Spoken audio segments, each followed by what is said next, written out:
I never thought 4 words could end a marriage. But there I am, wine warm and reckless, standing in Sarah's pristine kitchen with its marble countertops and that suffocating smell of expensive candles, and I'm watching my own mouth destroy everything I've ever loved. The words hang in the air like smoke after a gunshot, for the right price. That's what I said. That's what they all heard. My friends are laughing. That ugly, champagne-fueled cackle that makes me feel powerful and sick at the same time. And I'm laughing too, because isn't that what we do? Isn't this just girls' talk, harmless and sharp and meaningless? Except Marcus is standing in the doorway. My husband. My quiet, steady, infuriatingly patient husband who I've just told 5 women I'd trade for a man with a bigger bank account. The laughter dies like someone cut the power. I'm Emma Bradford, 32 years old, marketing consultant, wife of 7 years to a man who still makes my coffee exactly how I like it every single morning. We're at Sarah's intimate dinner party, which means 12 people crammed into her townhouse, overpriced wine, and conversations that always turn into competitions. Who has the better vacation planned? Whose husband makes more? Whose life looks better on Instagram? I hadn't meant to say it. Or maybe I had. Maybe that 3rd glass of Bordeaux just gave me permission to voice what's been scratching at the back of my mind for months. This restless, hungry feeling that whispers, is this all there is? Marcus doesn't move from the doorway. He's wearing the navy sweater I bought him last Christmas. The one that makes his eyes look impossibly dark. Those eyes are on me now and I can't read them. That's what terrifies me most, 7 years together and suddenly he's a stranger. Marcus, I start, but my voice sounds thin, desperate. He raises one hand. Not angry, not dramatic, just stopping me. Don't. The kitchen is a tableau of frozen faces. Sarah's mouth hangs open, wine glass suspended. Jennifer actually looks thrilled. She loves drama when it's not hers. Rebecca's eyes dart between us like she's watching a tennis match. I try again. Joking? Marcus's voice is soft, measured, dangerous. Trading your husband for money is quite a punchline, Emma. My cheeks burn. It was girls' talk. You know how? I know exactly how it sounded. He steps into the kitchen and everyone instinctively moves back, creating space around us like we're about to detonate. He moves with this quiet authority I've somehow stopped noticing. When did that happen? And stops 3 feet away, close enough that I can smell his cologne, far enough that the distance feels like a canyon. Since we're sharing financial fantasies, he says, and his voice carries through the room like silk over steel, I should probably mention I closed the Meridian deal today. Time stutters. Sarah actually gasps. The Meridian Group? The tech acquisition? Marcus doesn't look away from me. 32 million. My commission is just over 4 million. The kitchen tilts. 4 million. My husband, my steady, predictable husband who I've been mentally calculating the value of all evening, just casually dropped a number that makes my annual salary look like pocket change. I can't form words. When? This afternoon. I was going to tell you over dessert. His smile doesn't reach his eyes. Guess the timing didn't work out. Jennifer laughs nervously. Rebecca is actually backing toward the door. Sarah looks like someone just told her Santa isn't real. But Marcus is still watching me with those dark, unreadable eyes, and I realize with crushing clarity that I don't know what happens next. I don't know if he's about to forgive me or walk away. I don't know if I deserve either. So, he says quietly, stepping closer. Close enough now that I have to tilt my head back to hold his gaze. Am I rich enough to keep now, Emma? Or should I get a few more million just to be safe? My heart hammers against my ribs. Marcus, please, don't. He leans in, his breath warm against my ear, voice dropping to something only I can hear. Not here, not now. We'll talk at home. Then he's gone, walking out of Sarah's kitchen like he didn't just detonate a bomb in the middle of my life. And I'm standing there shaking, wondering how the hell I fix this. The car ride home feels like drowning in slow motion. Marcus drives with both hands on the wheel, eyes fixed on the road, jaw tight. The streetlights paint shadows across his face, light, dark, and I count them because it's easier than counting the ways I've destroyed us. 23 lights between Sarah's townhouse and our apartment. 23 chances to say something, anything that might crack this terrible silence. I open my mouth at light 16. I'm not yet. His voice is quiet, controlled. Somehow that's worse than yelling. Wait until we're home, so I wait. I watch his hands on the wheel. Those capable hands that know exactly how I like to be touched, that build furniture on weekends, that held mine during our vows. His knuckles are white. I've made those hands shake with anger, and the realization sits in my stomach like lead. We park in our building's underground garage. He turns off the engine. The sudden silence is deafening. Marcus. He's out of the car before I finish his name. I follow him to the elevator, my heels clicking against concrete like a countdown. He hits the button for our floor, 7th, and we ride up without touching, without looking at each other. I can feel the heat of him, though. Smell his cologne mixed with something sharp and unfamiliar. Anger, maybe, or disappointment, which is infinitely worse. Our apartment is dark when we enter. Marcus doesn't turn on lights, just walks to the living room window. Stands there with his back to me. City lights sprawling below like scattered diamonds. Our life is scattered too, I think. All those careful pieces we built over 7 years, and I kicked them over with one stupid joke. $4 million. I say it into the darkness, testing the words. They sound obscene. You made $4 million today, and you told a room full of people I wasn't enough. He still doesn't turn around. That's what hurts, Emma, not the joke itself. The fact that you meant it. Don't lie. Now he turns, and the city lights behind him make him a silhouette. All edges and shadows. You've been restless for months. Coming home late. Checking your phone constantly. Looking at me like I'm a participation trophy. My throat tightens because he's right. God, he's right. And hearing it out loud makes it real and ugly and undeniable. I don't know what's wrong with me, I whisper. That's not good enough. He crosses the room in 3 long strides, and suddenly he's close. Closer than he's been in weeks, maybe months. I can see his face now, see the hurt etched around his eyes, the tightness in his jaw. But there's something else too, something that makes my pulse quicken. Do you want to leave? He asks. His voice is raw. Is that what this is? Because say it, Emma. Say it so we can stop pretending. No. The word bursts out of me. No, I don't want to leave. I don't know. I felt invisible, like we were roommates who occasionally had sex. Like somewhere between the mortgage payments and meal planning, we lost us. He finishes and his hand comes up, fingers grazing my cheek. The touch is electric. You felt invisible, so you made me invisible. Made me the punchline. The safe, boring husband who wasn't worth keeping. Tears burn behind my eyes. You're not boring. $4 million says I'm not. His thumb traces my jawline and I shiver. But that's not why I'm angry, Emma. I'm angry because you didn't see me. You stopped looking, I'm looking now, and I am. I'm seeing the man I married. The sharp intelligence in his eyes, the strength in his shoulders, the way he holds himself like he's restraining something powerful. When did I stop noticing? Are you? His other hand settles on my hip, pulling me closer. Or are you just seeing the money? That's not fair. Nothing about tonight was fair. His voice drops rough and low. You humiliated me in front of your friends. Made me feel like 7 years meant nothing. Like I meant nothing. You mean everything. The words crack coming out. Marcus, you mean everything, and I'm so sorry. Sorry isn't enough. But his hands tighten on me and I can feel his heart hammering against my palm. Show me. What? Show me I matter. Show me you see me. Because right now, his forehead drops to mine and his breath is hot against my lips. Right now I don't know if you want me or the man you think I've become. My hands slide up his chest, feeling the rapid beat of his heart. I want you. I've always wanted you. I forgot how to show it. How to see past the routine and the exhaustion and the boredom. He pulls back just enough to meet my eyes. Say it, Emma. You were bored with us. Yes. The admission feels like breaking. Yes, and I hate myself for it because you're not boring. We're not boring. I just let everything else get so loud I couldn't hear us anymore. He's quiet for a long moment, studying my face like he's trying to read my soul. Then I closed that deal 3 weeks ago.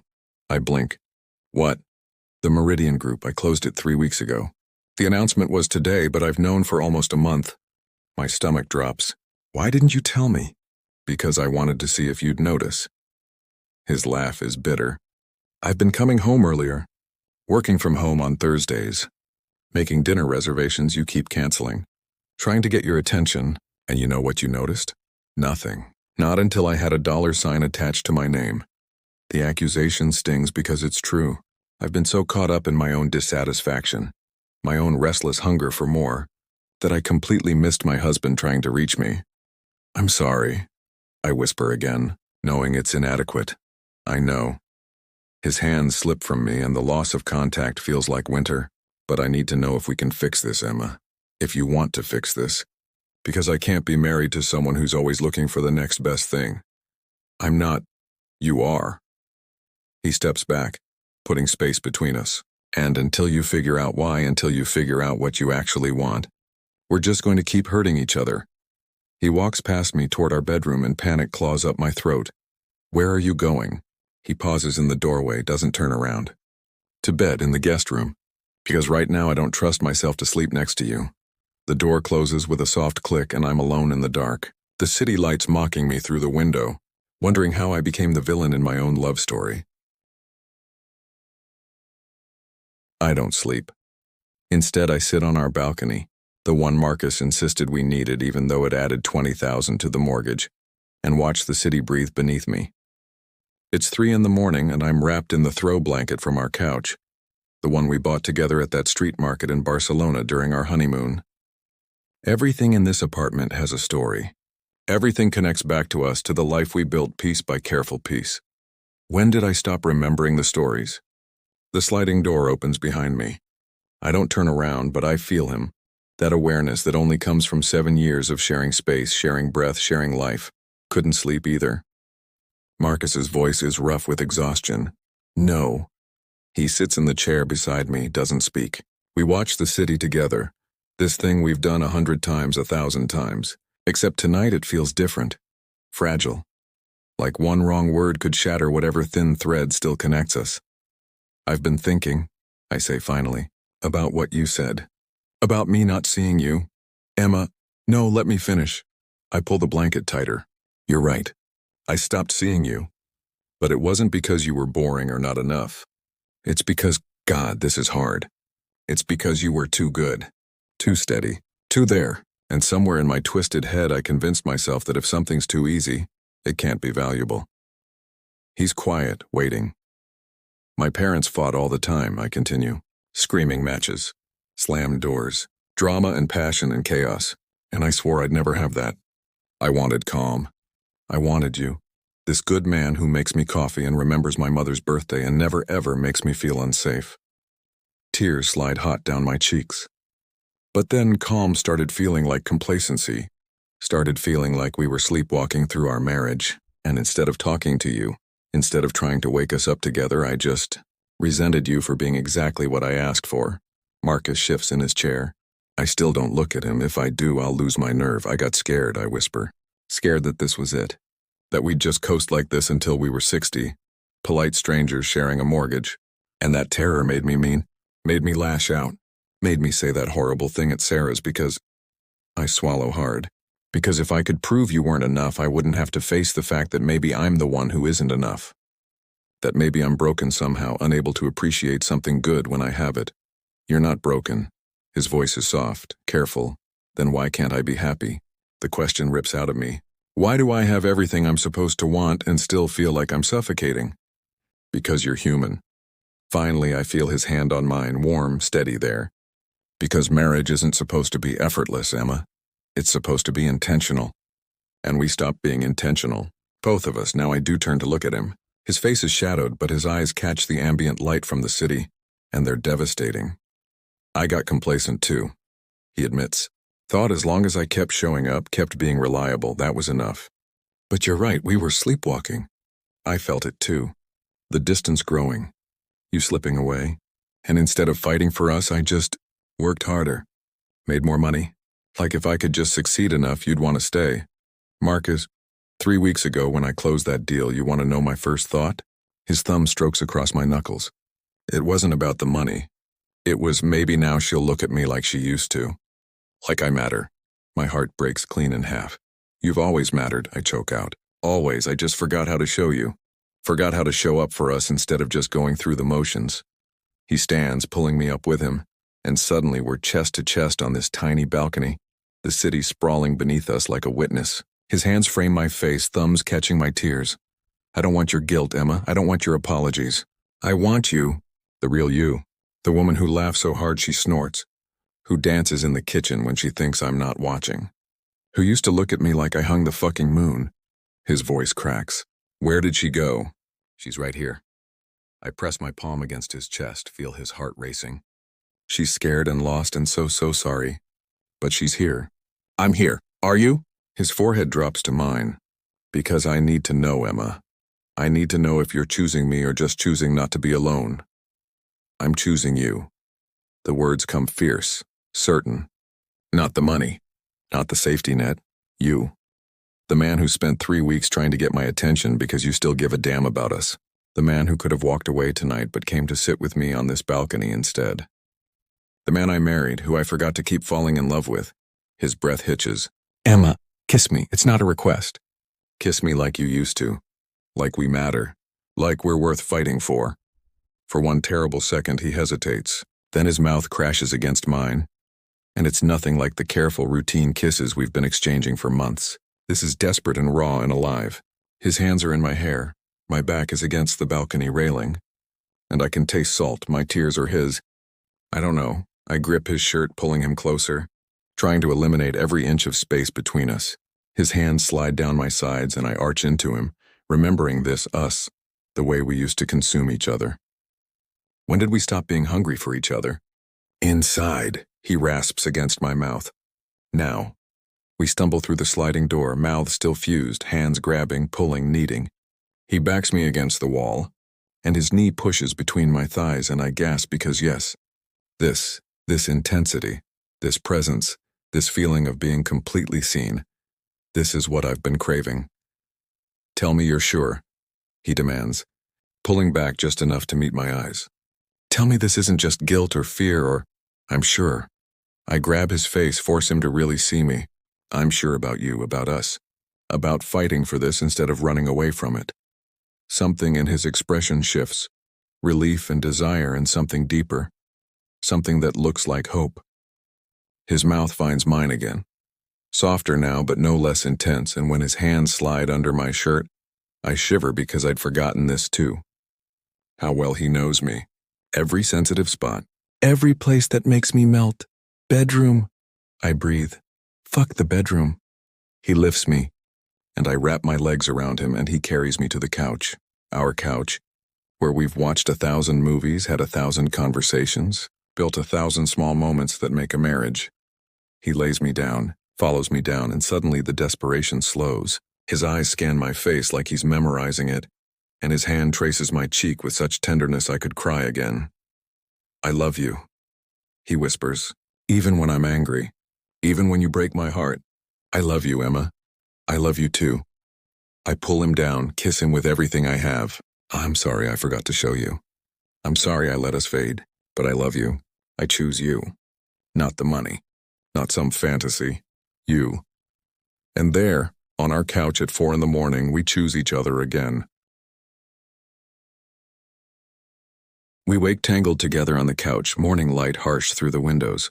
My neck is kinked. Marcus's arm is asleep under me, and we're still half-dressed from last night's desperate reconnection.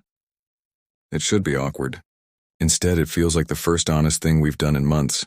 Hey, he murmurs, voice rough with sleep. Hey, he shifts, wincing as blood flow returns to his arm. We're too old to sleep on couches. Speak for yourself. But I'm smiling, and he's smiling, and it's tentative but real. Reality, though, has a way of seeping back in. I sit up, and my phone on the coffee table shows 17 missed calls. Sarah, Jennifer, Rebecca, even my mother, somehow looped into last night's drama. They want the story, I say, more to myself than him. What are you going to tell them? Marcus sits up too, studying me. The truth. I meet his eyes, that I'm an idiot who almost destroyed the best thing in my life over some bullshit midlife crisis at 32. You're not an idiot. His hand finds mine. You're human. We both are. And we both let this drift. Yeah, but I'm the one who announced to a room full of people that I'd trade you for cash. He flinches, the wound still fresh. That's gonna take time to stop hurting. I know. I squeeze his hand. I'll spend however long it takes making it up to you. starting with this. I grab my phone, pull up the group chat that's exploding with messages and type, "What I said last night was cruel, unfair, and untrue. Marcus is worth more than any amount of money, and I'm lucky he's giving me a chance to remember that. I owe you all an apology for making you witness my worst moment. But mostly I owe my husband the respect he deserves. I'm taking a break from these events. I need to focus on my marriage." I hit send before I can second guess it. Marcus reads over my shoulder and I feel his sharp exhale. "You don't have to cut them off for me. I'm not doing it for you. I'm doing it for us." I turn to face him fully. Those dinners, those conversations, they were toxic. All of us trying to one-up each other, measuring our lives against some imaginary scoreboard. I don't want to be that person anymore. Who do you want to be? The question hangs between us, enormous and terrifying. I want to be someone who shows up, I say slowly, working it out as I speak. For you, for us, for this life we built. I want to be someone who remembers that calm isn't boring, it's precious. That steady isn't weak, it's powerful. That a man who makes me coffee every morning is worth more than all the drama and chaos in the world. His eyes shine. "Emma, but I also need us to not be complacent," I continue. "I need us to keep dating. Keep surprising each other. Keep choosing this every day instead of just assuming it'll always be there." Done. He pulls me into his lap and I curl into him, breathing him in. "Starting today. Starting now." "Now?" I laugh against his chest. "Marcus, we look like hell. We smell worse. We need showers and coffee and a date." He tips my chin up. "Right now. A date with my wife, who I'm going to remind exactly why she married me." Something warm unfurls in my chest. "We're going on a date in yesterday's clothes at 8 in the morning? We're going wherever you want. Breakfast spot downtown? That bookstore you love? Hell, we can go sit in the park and just talk. But we're going together and we're going to remember what it feels like to choose each other." I kiss him, soft and sweet and full of promise. The park. Let's go to the park. We walk to Riverside Park hand in hand and it feels revolutionary. How long has it been since we held hands? Since we walked just to walk, with nowhere to be and nothing to accomplish. The morning is cool, the city's still waking up. We find our bench, the one we claimed years ago overlooking the river, and sit close, thighs touching. $4 million, I say eventually. That's life-changing money. It is. He's watching the water. What do you want to do with it? It's your money, Marcus. Your deal. It's our money. Everything's ours, remember? For better or worse. The weight of those vows settles over me. I want to use some of it for marriage counseling. He turns, surprised. Yeah? Yeah. Because last night helped, but we have deeper stuff to work through. Patterns we've fallen into. I want to do it right this time. Build us back stronger. His smile is slow, genuine. Okay, what else? That trip to Japan you've been talking about for 3 years. Let's actually go. Not someday. This year.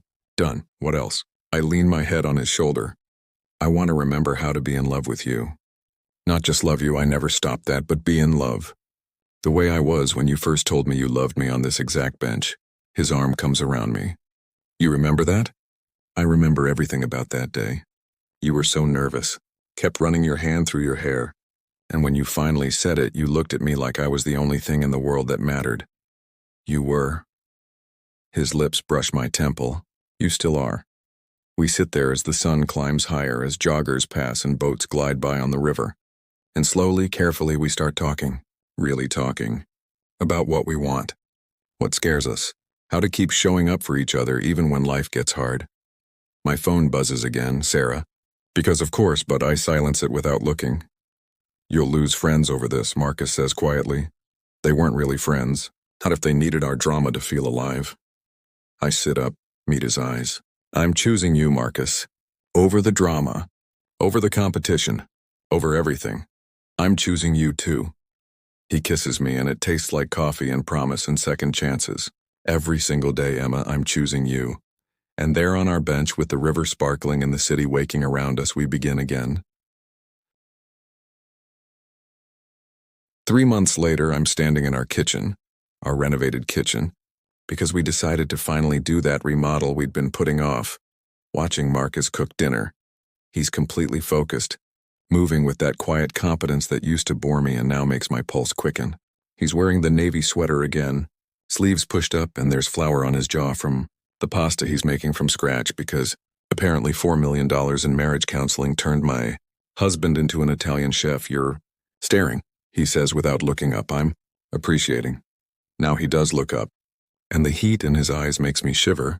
Appreciate closer. I cross to him, slide my arms around his waist from behind, press my face between his shoulder blades. Closer like this? His hand covers mine. Perfect like that. We've been doing this, these small moments of connection throughout the day. Touch points, our therapist calls them, ways to remind each other we're here, we're present, we're choosing this. Sarah called again. I mentioned, did you answer? No, she wants to clear the air over drinks. Marcus sets down his knife, turns in my arms. Do you want to see her? Not really. I trace the line of his jaw. She apologized, which is good. But she's still caught up in that whole competitive thing. Still measuring her life against everyone else's, and I'm done with that. Good. He kisses my forehead. Because I'm selfish and want you all to myself anyway. Oh, you're selfish now? I laugh. What happened to my selfless, steady husband? He realized steady doesn't have to mean boring. That he can be reliable and exciting, predictable and surprising. His hands slide down my sides. He also realized his wife is incredibly hot when she's confident and happy, and he likes making her feel that way. Heat pools low in my belly. Dinner's going to burn. Dinner can wait. He lifts me onto the counter, the new marble countertop we picked out together, and steps between my legs. This can't. His mouth finds mine, and 3 months later it still feels electric. Still feels new, because we're not taking each other for granted anymore. We're showing up. We're intentional. I love you. I breathe against his lips. I love you too. He pulls back just enough to meet my eyes. You know what today is? Thursday? It's our 7-year and 3-month anniversary. I blink. We're celebrating monthly anniversaries now. We're celebrating every day now.